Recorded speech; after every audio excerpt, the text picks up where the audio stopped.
C'est professeur Raphaël Chimanga, je suis directeur du Centre de recherche en ressources en eau du bassin du Congo. Merci.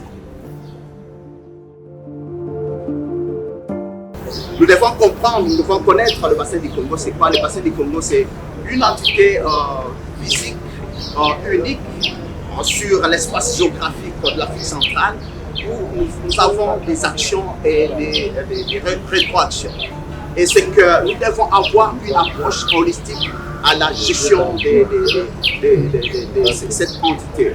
Nous y trouvons les peuples, nous y trouvons les forêts, la biodiversité, les tourbières, les ressources en eau, les mangroves, les lacs qui dépendent les uns des autres, n'est-ce pas? On ne peut pas, par exemple, on ne peut pas parler de conservation des forêts sans eau. On ne peut pas parler de la maintenance des ressources en eau sans le forêt. Donc c'est vraiment intermêlé.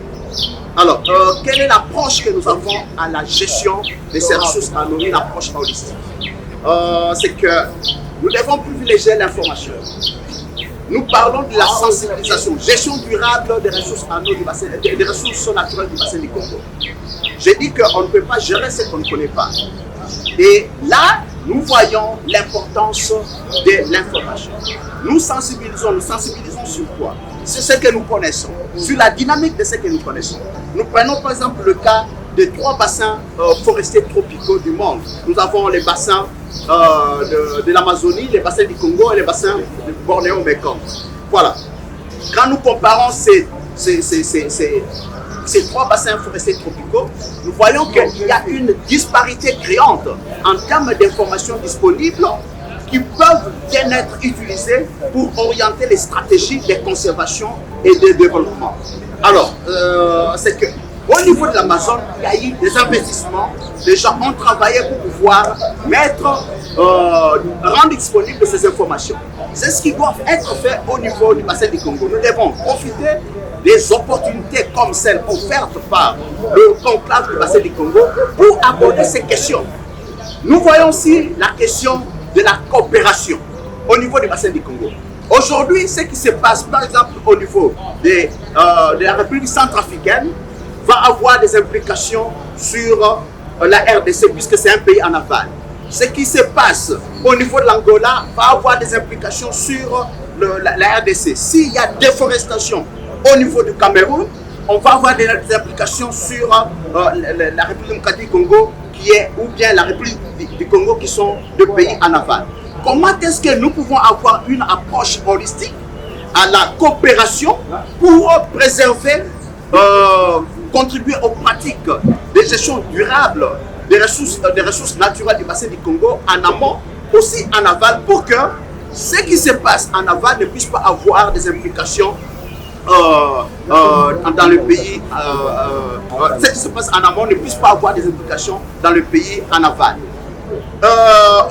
Autre question, c'est celle des activités génératrices de revenus. Nous parlons du rapport de l'état de forêt du bassin du Congo. Le rapport de 2021 qui identifie l'agriculture itinérante sur Péli comme une activité prépondérante qui contribue à la déforestation dans le bassin du Congo. Qu'est-ce que nous faisons? Les activités seraient par exemple, les solutions seraient par exemple que nous puissions contribuer à la sédentarisation des systèmes agricoles en utilisant l'irrigation par exemple.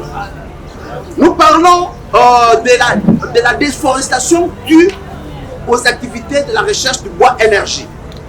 La solution serait que nous puissions par exemple investir dans le développement des micro ou bien picocentrales ou microcentrales pour rendre autonomes les gens au niveau de l'énergie, de la disponibilité de l'énergie, afin que la pression ne puisse pas s'abattre sur les forêts du bassin. C'est comme ça que nous pouvons mieux préserver les ressources naturelles des forêts du bassin du Congo.